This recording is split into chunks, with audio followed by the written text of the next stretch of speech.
Revolution Radio Canada, we are live here. Myself, Craig G, Dimitri, and Derek, we are back from a break, taking some time off the end. Probably around the middle of the summer. I think our last show was like the 12th or something like that. So we are back, and we have got in conversation with us tonight our dear friend, that Eric Alper, our old pal, has brought us. Oh, wait, here we go. This is going to be a lot of fun. So Chris Antonik is with us tonight. Blues guitarist extravaganza that we're going to have tonight, and really looking forward to this. So Chris, thanks a lot for joining us tonight, my friend. Really appreciate it. Yeah, thanks for having me, and thanks for having your welcome back show, your return show. Absolutely.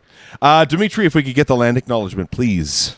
Okay, we here at Canadian as Fuck acknowledge the land on which we're meeting is the traditional territory of many nations, including the Mississaugas of the Credit, the Anishinaabe, the Chippewa, the Haudenosaunee, and the Wendat peoples, and is now home to many diverse First Nations, Inuit, and Métis people. Canadian as Fuck also acknowledges that Toronto is covered with Treaty 13 with the Mississaugas of the Credit. Much appreciated, Dimitri. So there's all sorts of stuff that we could say about this fella that we've got sitting here on the screen. But the best thing for me to probably do is to just tap into our friend Eric Alper's knowledge of this fella. And, oh, man, this is good stuff. Since his nomination for Best New Artist at Canada's Maple Blues Awards in 2011 following the release of his debut album, Chris Antonik has been delivering innovative and thoughtfully crafted songs that transcend limitations or expectations of the genre. His sophomore album, Better For You, was hailed by critics as the best Canadian blues rock album of 2013 and a masterpiece. Nice. With American blues scene calling it the sound of someone taking blues to a new place. I actually want to talk with Chris about that in a little bit.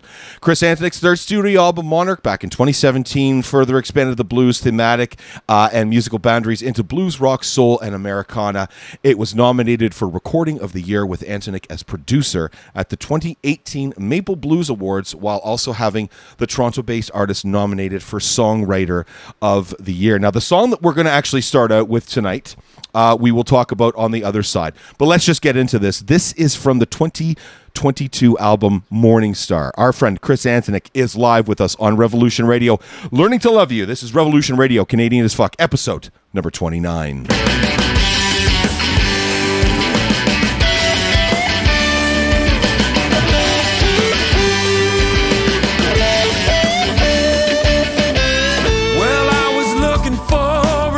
In the muddy water, you stayed inside and read the lines on my dark terrain.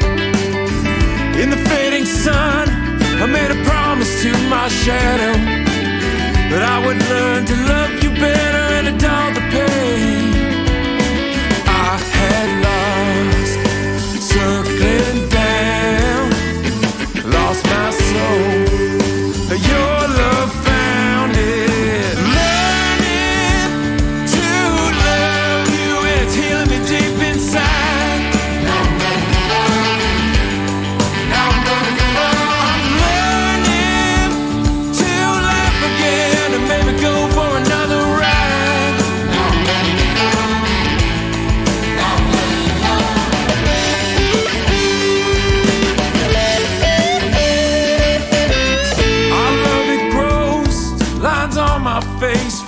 As I listen, I will change into a better man.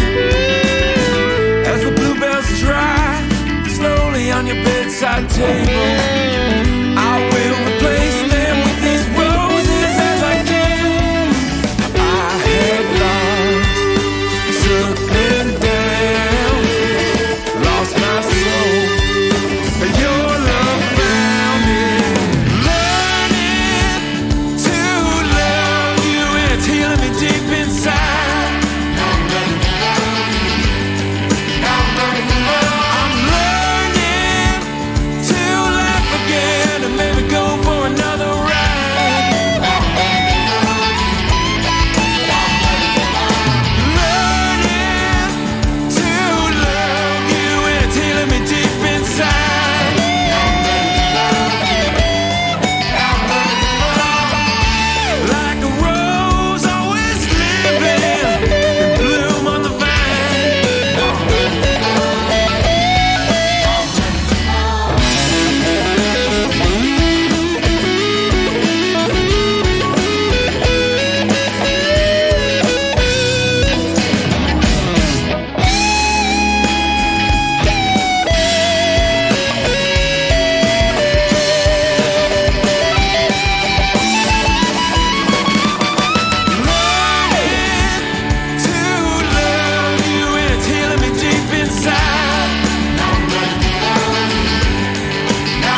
Revolution Radio Canada, episode 29, Canadian AF, with our man Chris Antonik and the track Wicked from Morningstar, Learning to Love You.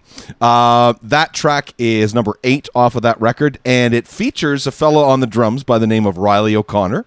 And Riley O'Connor was an awesome interview, one of our new besties here at the radio station, and I think he was episode 22, if I'm not mistaken. So, I don't keep track of this. I think he was episode 22. Should. So, yeah, way to go, Dimitri. Chris is here with us to have a quick chat and just to say hi. Again, we really appreciate your time, my friend. Know you're super busy, so thanks a lot for being here.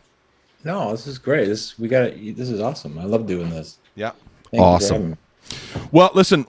Lots to talk about, my friend. Just wondering if you'd be able to kind of sort of take us. How did your journey in music get started? And did you start originally? And did you start in the blues, or did you start elsewhere? Like where essentially does this begin for you? Your journey? I guess it's an interesting journey. I mean, like a lot of musicians, it started when I was a kid. My mom singing in the choir, and me, trying to get my babysitters to bring over Motley Crue records and W.A.S.P albums and all those amazing. I love this guy already. So my influences are clearly Catholic women's choirs and W.A.S.P.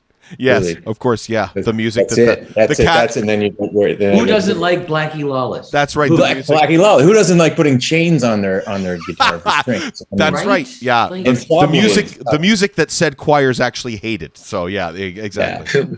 Yeah. I just growing up with all sorts of different music in different phases. Growing up in the 80s and 90s, I went hip hop in the late 80s, and then grunge. And when I started getting into classic rock, I think is when I started discovering the roots of classic rock, like through blues. I took guitar lessons and piano lessons as a kid, and I hated it. I never practiced. I didn't enjoy it. Yeah. And it wasn't until my late teens I started hearing. Actually, the guitar player that got me into developing soloing, like the idea that you could tell a story with solos, was Neil Young. Really. Yeah. Cool. Sand, Down by the River. I mean, those two tunes opened a gateway. And then I was like, listening to Psychedelic Sunday in Toronto, and then Santana. Oh, Santana, what is he doing? What is that? How is he telling a story with his guitar? That's incredible. That's not regular guitar playing. There's something happening there. And then from there, Clapton, and then, who did he listen to? And just kind of digging deeper. And that was just the language I wanted to adopt. Mm-hmm. I played in blues cover bands in Toronto, and I didn't put my first record out till I was 35, my original record. And it's because I didn't really have any stories to tell, and I didn't start writing songs or singing until that time either.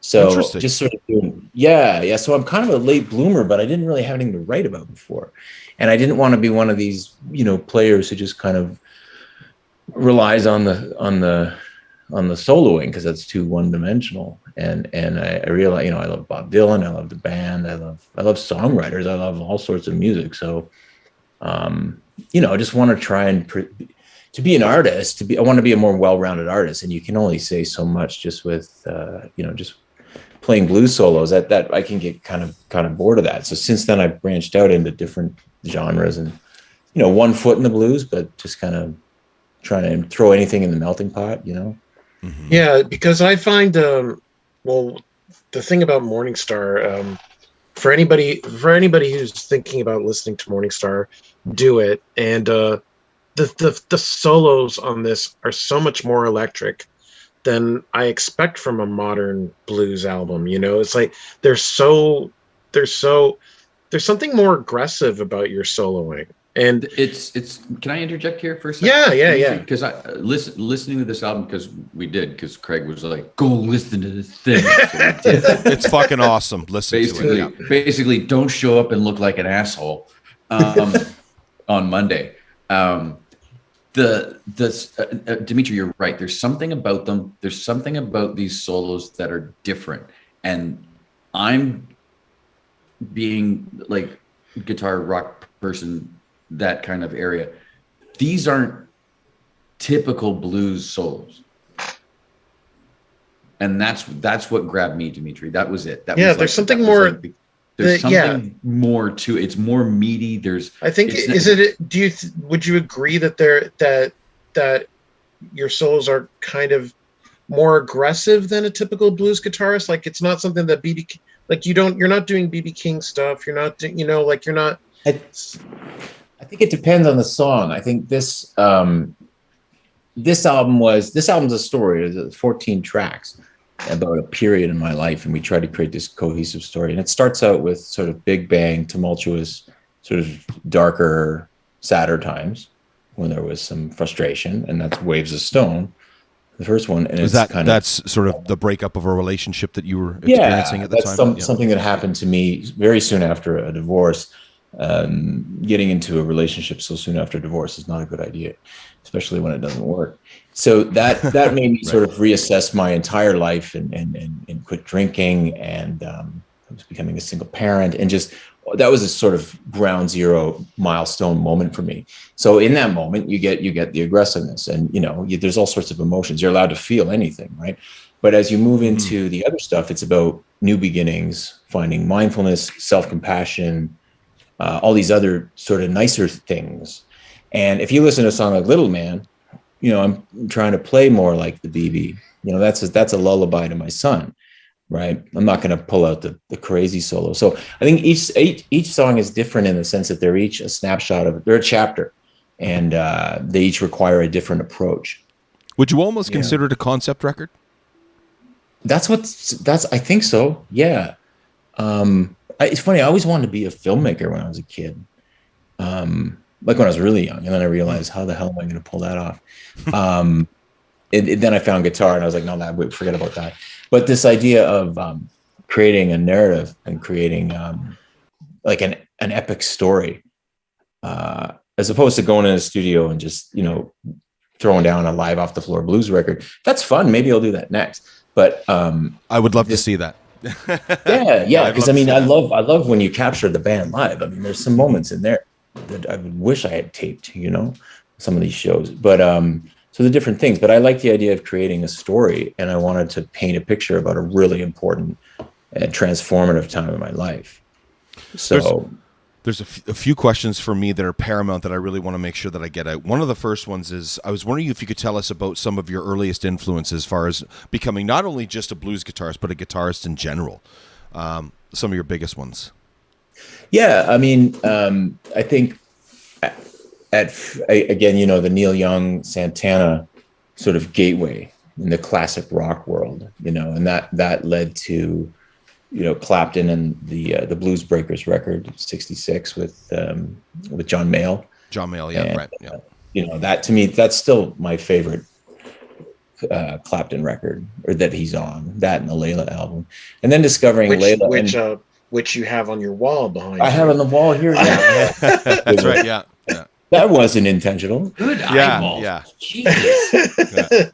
I've also got, I'm going to mess with the camera here, but I've got a picture of Clapton when he's like 20 years old here. Oh, wow. Oh, that looks like Cream era. Yeah. Definitely. Yeah. Cream, Yeah. for sure. Yardbirds. Yeah. So I don't know. I mean, these are all like you think, okay, every guitar player is an Eric Clapton. That's fine. But the reason why I'd say Clapton is the biggest influence on me, and some people hear little inflections in my playing that say, oh, you can tell he listened to Clapton. Yeah, I did, because he's to me, the epitome of, now in the BB King world, you got the one note thing, but Clapton also does that too in a different kind of way. And just the idea of having economy and not wasting notes. Don't speed up unless you have the ability to do so, or it's just going to sound wanky. Mm-hmm. It's just like when you're talking to somebody, you don't want to be dribbling out stuff, right? Mm-hmm. Yeah. So it's just this idea of presenting, like orating almost. So Clapton to me always represented that. But that's just one style. I mean, there's so many other blues styles like that. I wouldn't say that I've studied or gone down the road. Like a lot of the North Country or Hill Country blues, Mississippi, that's a whole world I've never really gotten into. I love listening to it, but I wouldn't get up on stage and play acoustic guitar like that. So there's so many sub areas that I just haven't gotten into. But I mean, in influencing my soloing is also John Coltrane. Ooh. Like I like listening to other instruments doing their solos, and Not say, just "Oh, guitar. Yeah. right," because it's very narrow-minded, and it's like, oh my God, guitarists are the only people aren't the only people that solo. Yeah. If this solo applies to every instrument, so Is it listen to other people's instruments, and my partner, Allison Young, who's a jazz artist here in Toronto, she's a wonderful sax player, and I listen to her, and I'm like, what is she doing? She's blowing my mind. How is she doing is that? it is it like is it the way that Coltrane goes down up and down the scale around a theme? You I'm know? I'm no Coltrane expert, so I couldn't even get into his circle of notes or whatever the hell it's called. I mean, I am not that deep into that, so I couldn't get into it. But I just know that it's just phrasing, Yeah. intentional phrasing, like a song like Grace on this record at the end. I was feeling it. I'm like, I was with the producer Derek Downham, and I'm like, okay, I'm ready to go. I'm ready to go. And he's like, slow down. Why don't you tell a story? Go back to what you did on your very first album, when Vintage Guitar Magazine said you play with intentionality. You're getting too fast. And I was like, you're right. So if you listen to solo at the end of Grace, it's very slow, and I like the intentional kind of, almost like you're orating or telling a story. Because anybody can play fast. Yeah. Not anybody. You're not anybody. I fucking can't. No, maybe you can't. I was like all on board with you, saying like, Clapton and Johnson and stuff, and it's like all those slow, like really intentional, like this note is like absolutely meant to be here. I'm 100% with you, and I love that. That's exactly how I play, and Clapton was a big influence for me as well in that aspect. Yeah. Mm-hmm. Because there's not a lot of fluff. Yeah, There's not a lot of show. There's not a lot of bravado. It's just, this is the song. These are the notes. They're here because they belong here. but there's And that's that's a the lot basic, of that from your stuff too. yeah, and that's the basic philosophy. But there's also, like if you see any jazz artist going crazy on stage or getting into a zone, or you see someone like Derek Trucks or even Clapton now at his age, been playing with such speed and ferocity. There is a way to play fast. Like Buddy Guy is, to me, my favorite way to play fast. I love. There's something about the way he spits out those notes, almost like lightning bolts, and it's all there. It just comes out like an insane, like an electric shock. And then there's another one, and then there's another. But all the notes are controlled, and he's got them under control. Derek Trucks. So Derek that's Trucks just is emotion. Yeah, Derek Trucks is on another planet. Derek Trucks is just a monster. Yeah, monster. Yeah, like he's sort of the Coltrane or Hendrix of our generation in terms of his ability. In on the blues guitar. I'm sure there's someone in the jazz and sax or in piano. Every instrument's got their thing, but I don't know. I guess now that I sing and I write, and that I'm a parent, I don't feel the need to say get it all out with solos like I did, say 20 years ago or 10 years ago. I have other ways to round it out now. Mm-hmm. But we like your solos. I love soloing too. We just played some great shows. I got a guy in the band named Connor Gaines, who's a soul R&B blues artist on his own. He's signed to Feldman, and he's doing his own thing. Really great singer and guitar, and his guitar playing is just off the charts. So I have him in the band, and we're doing like these kind of Allman Brothers types trade-offs. Oh, fantastic! Yeah. And it's just so much fun. Yeah. And and then when you're a guitar player, sometimes you're on stage and you might be doubting your voice, or you might be like, this show might not be going the way. And then you can always get back into your guitar as a security blanket on stage, and it's like, okay, let's now I can play a bit. But the challenge for me over the last few years has been, not a challenge, but the growth path has been, let's be a broader artist, right? Mm-hmm. And just try and develop the tools to do that. Chris, I was wondering if you would. I've been interested to. This is the question that I've had in my mind for the last 48 hours, prepping for this show and getting ready to talk to you. I'm wondering, because listening to Morning Star, you've essentially you I think you've been voted number one, or you were just rated number one on a chart recently as far as like blues roots rock for one of the tracks. I can't remember which one it was. Was it Trust in Me? If I'm not mistaken. Yeah, it was number one on a chart recently, which is fantastic. yeah. There's the Roots Music Report, I think is. Yes, that's right. It's That's all right. the Yeah. radio data for.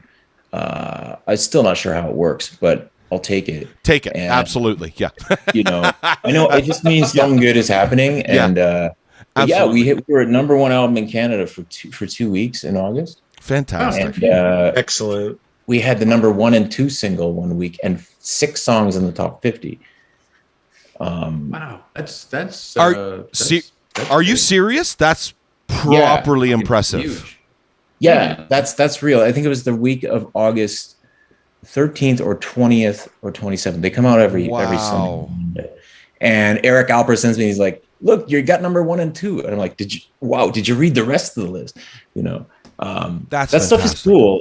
I mean, it's whatever. That's, it's nice to see that I'm really happy that the songs are connecting and that the variety of songs are connecting, that people aren't just selecting the traditional blues. I got a few traditionals on there, and it's really nice to see a song and like Trust in Me getting some play, because it's not there's so much going on. Every song is different, and it's nice to see people are connecting with it. But also it's nice to see people are connecting with the stories and the human themes behind it. Exactly. Like both, just throw it all out there and just see what people connect with. Exactly. And that's what I wanted to ask you was, because you've been doing it now for a while, how in your eyes have you seen the blues change from that kind of chunk, well, since my baby left me, to Morning Star? Like Morning Star is nothing like a Buddy Guy, sort of like early record, or a classic like, Stevie Ray Vaughan Cold Shot or something like that. Like it's just not at all. wonderfully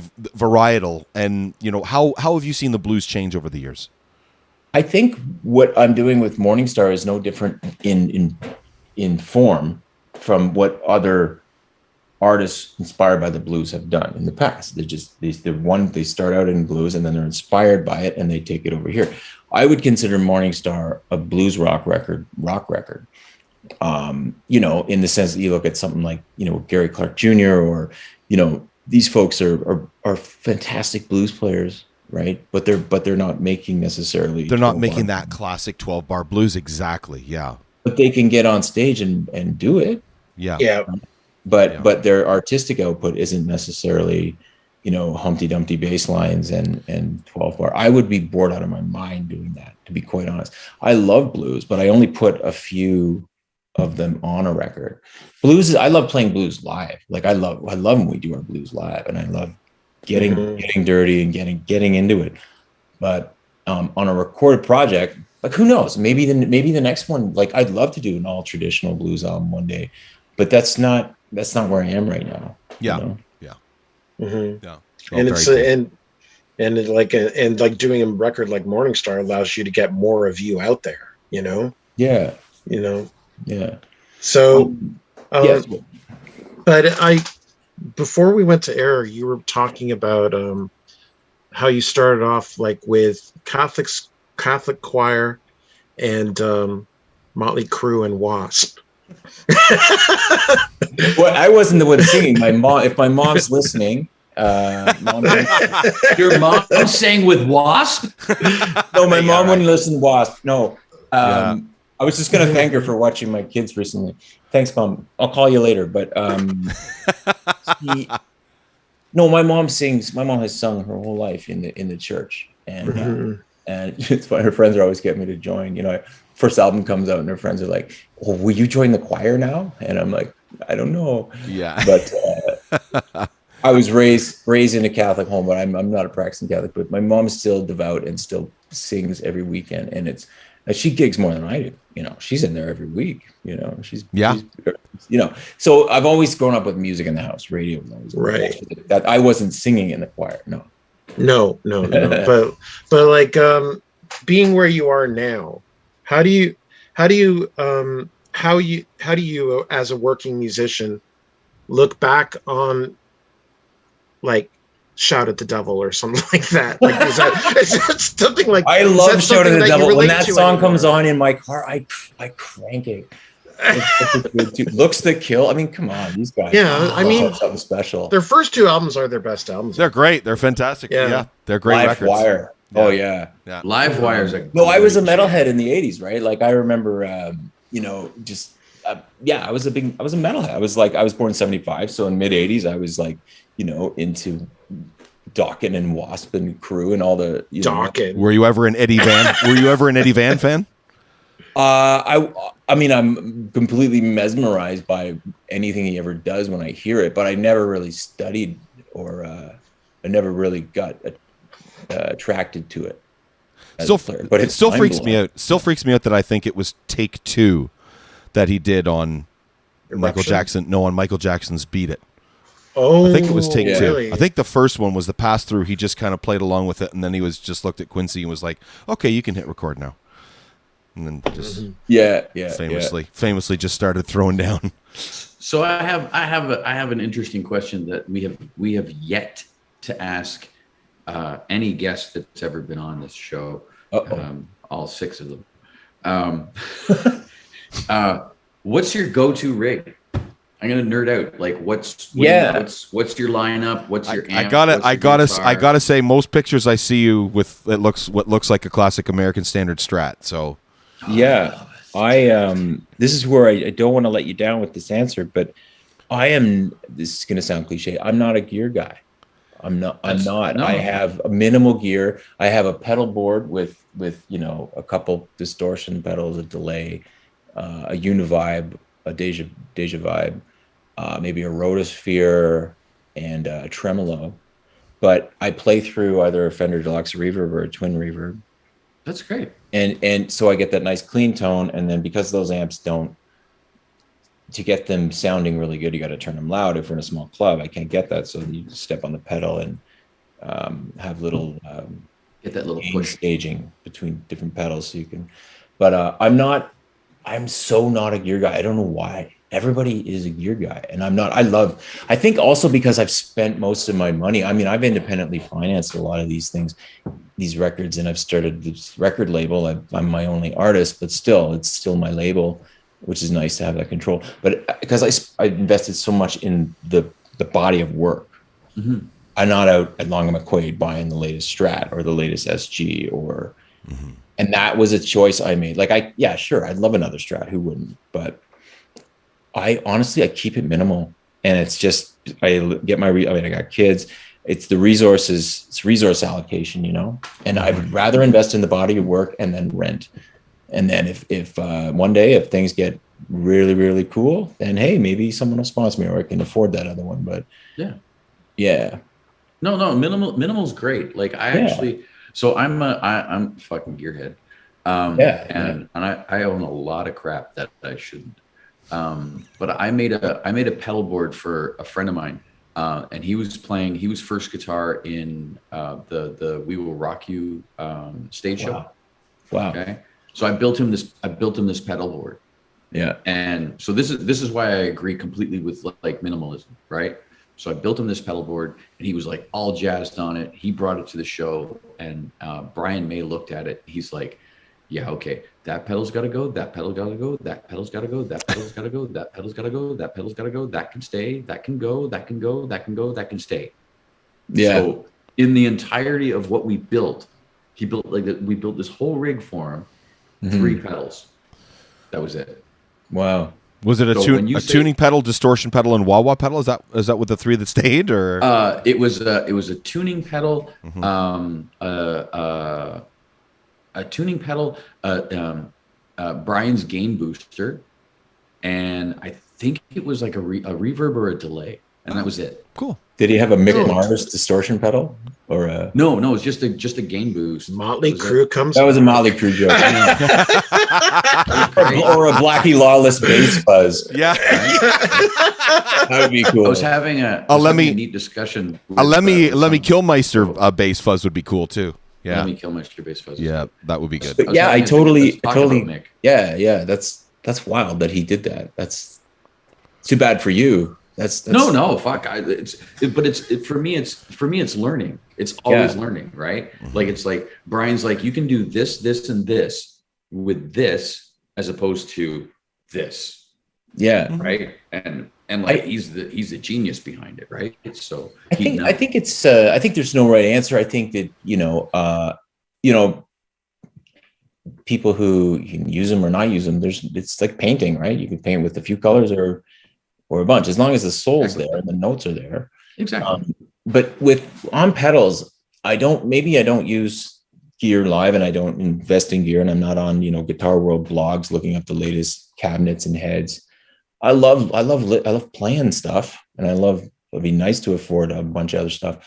But in the studio, I love pedals. Like, I love a few songs play just with probably too, but I love exploring. Like Derek Downham, who co-produced this with me and who really did set a lot of the groundwork and really provided a lot of guidance.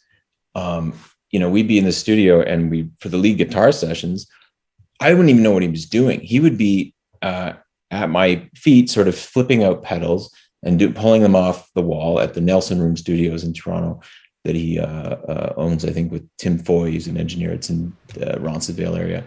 So it was like a guitar player's playground. He would just hold up. I wouldn't even know what he was doing. I couldn't even tell you what pedals were on some of these. And that was a fun process, because he'd be like flipping knobs and doing stuff. And there was no documenting of it. I know generally what was on some of them, but it was a really cool creative process where he would just flip stuff in and out and try this and patch these together. And then we'd get that weird sound. And it was really cool just to let someone else do that, because I'm not an expert and I don't know what to do on those. And I don't pretend to, and I'm not going to get the work done if I sit around worrying about it. Yeah. So that was one of the other things that I love too about Morningstar is the production on the record is absolutely spectacular. It is so wonderfully produced. It's just it sounds great. The guitar just is ferocious on it. Everything is just it's just so good. I can't take credit for that. I can take credit for paying for it. Right. Okay, I'm a co-producer, but this is not without Jeremy Darby. Come from somewhere. Jeremy Darby at Canterbury Studios in Toronto, having that 1976 analog Neve console to capture the beds. Woo! That's like there. Yep. And that's where you get that rich sort of big sound. And then Tim Foy at the Nelson Room with his guitars, and Lee Rogers, who runs a studio down by the beaches. They're down by the Cherry Beach. He did the vocals. And it's funny, like we did a lot of the other parts at other studios because I couldn't afford to go to Jeremy to do all the other stuff. Plus we did this in the pandemic. So it took us so long because things were shutting down. Yeah. My kids are home, and like I'd have to get my practice time in. So I just spaced everything out, and it took a long time. So we did things at different studios, and then the guest stars would do. Jarikas did his in Mississippi, and then Mike Madison from Tedeschi Trucks Band, who sings on. He's a friend of mine. He lives down in Atlanta, near Atlanta, and he did it at his studio. Actually, the guy who produced his vocals was the drummer from Tedeschi Trucks, Tyler Greenwell. So they were on their way down to Derek and Susan's to go do some recording, and he just kind of did it first at his place and sent it off to me. So it's kind of cool that he did it for free too. I tried to pay him, but he refused. Such a wonderful, sweet guy. Oh man, that's awesome. So yeah, it's just like, but I guess back to, I'm circling around here, but I'm no production expert. Derek is the one who helped us. Like, I have the vision in my head, but Derek and the engineers are the ones who implemented that on the ground. Yeah. Do you know what I mean? Yeah. With the gear. Always good. Always nice to have a good producer. Yeah. Oh, definitely. Yeah. It's integral. Yeah. And I want to take this opportunity to give Derek Downham another. I've thanked him, so many times. It wouldn't sound this way if it wasn't for him. It was tough working during the pandemic. We really burnt each other out, and it was so hard. But we kept going, and we took breaks. But it was eventually draining, the two of us, and we lost a number of friends along the way. It was right. We were basically doing it during the pandemic and all the other shit that was going on, right? So it was a hard time to make a record. And so we just, oh, things are getting tense. Okay, let's chill. We'll come back to this next week. We didn't get it. We'll take our time, because you know what? When it comes out, it'll be worth it instead of rushing it today. Mm-hmm. Well, you might get those friends back at some point. Just take a break. The Results is a great album. So awesome. For sure. Thank you very much. Yeah. No, going all over your Bandcamp, I saw Derek's name just all over pretty much basically every track. It's fantastic. Yeah, love the production, love all the performance, the band performances on this as well, just incredibly stellar. I mean, obviously our buddy Riley is awesome, but just everybody that's on this record with you, it's just top notch. So it's a fantastic record. Honestly, my friend, congratulations on Morning Star. It's just a brilliant record. Thanks, guys. Yeah. Appreciate it. Thank you very much. Any festivals coming up for you? Any live gigs coming up? Yeah. So I kind of, the way I approach live work is that I go cyclical. I don't go out on the road for months at a time like an unencumbered 30-year-old. I've got 2 kids, and that's more important to me. But I set up a strategy throughout the year where mostly in the summer festivals. Yeah. A few mini 2-weekers here and there, like you're working and you're going on a business trip. Yeah. But the next one is in England. We're going to the UK for 2 weeks. Nice. Oh, fantastic. That's great. Yeah. Thank you, Canada Arts Council. I was on the verge of canceling. I hope no English promoters are listening, but but don't worry. We got our money from the federal government, and I'm so grateful. And we got the publicist going. We're doing this co-bill with this Finnish guitar player named Irja Littinen. I don't know if you've heard of her. No, I have not. She's in Canada right now. She just headlined like the Southside Shuffle and a bunch of blues festivals. Oh, okay. She's got this. Anyways, I was like, sure. The promoter's like, you want to do a co-bill with her? And I'm like, yeah, why not? That sounds amazing. So we've got some pretty exciting shows over there, and I have a band over there. One of my co-writers is Ben Fisher. I've been writing with him for years. He's been on most of the records. He contributed some writing to this one, and he plays guitar, second guitar in the band when I go over. So nice. He's surrounded up a good crew over there. So I don't have to fly everyone over for my band. I'd love to fly Riley over, but Riley's got the baby coming, so he wouldn't be able to come anyways. Yeah. So this is also much more economically sound. Yeah. Definitely. I mean, if we're going to be honest, right? Yeah. No, that's great. And we're going to rehearse for a couple of days in London, and the guys have had the material for a long time, so it's going to be fun. I'm looking forward to it. It's going to be great. Nice. Fantastic. ChrisAntonik.com. I guess all the info is updated there for you as far as things go. So fabulous, my friend. Well, yeah, we are going to, up at revolutionradio.live, we're going to put this interview up on the website, so you'll be able to check it out anytime you want. Chris, we will get all this stuff to you. I will send it all off via email or what have you. Basically, I'm just going to give you the interview. You can do whatever you like with it. So, can we send it to Blackie Lawless and like F like a beast? Absolutely. Yeah, absolutely. Yeah. And then 100%. he'll shoot it through the crew, and then it'll come back up to you. So, yeah. And there'll be a lot. It'll be great. There'll be a lot more swear words, and we'll hope and pray that Neil's got a guitar solo on it for you. Mm-hmm. The next one we do, can we put saw blades on our wrists? Done. Done and done, my friend. Make this happen. We're such metal geeks. Oh my God, nobody else out there is getting these jokes. Yeah. I love it. This is There's great. no one else that understands that reference. Exactly.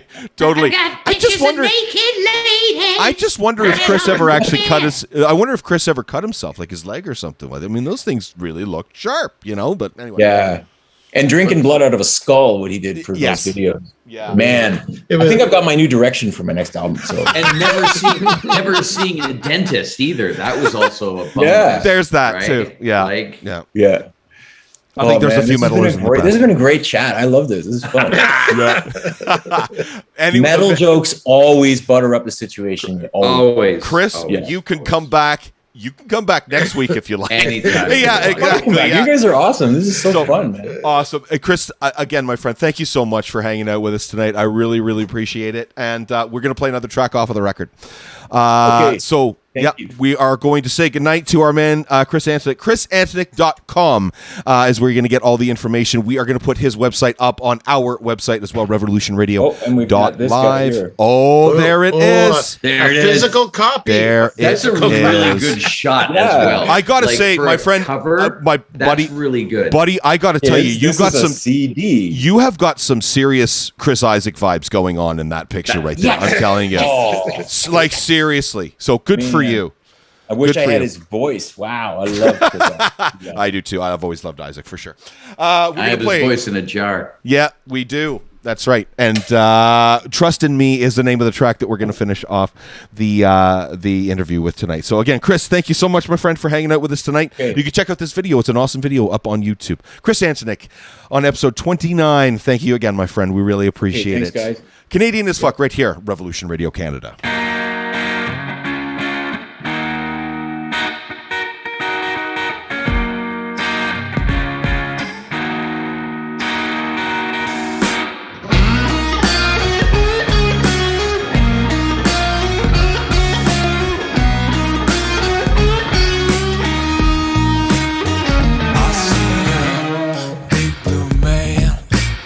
Store plan, an orange-haired man bullying a child. My children face a world where good leaders can't be found. I need to show them that there's still good all around. I'm all alone in a leaderless age. No inspiration, just meant for a rage.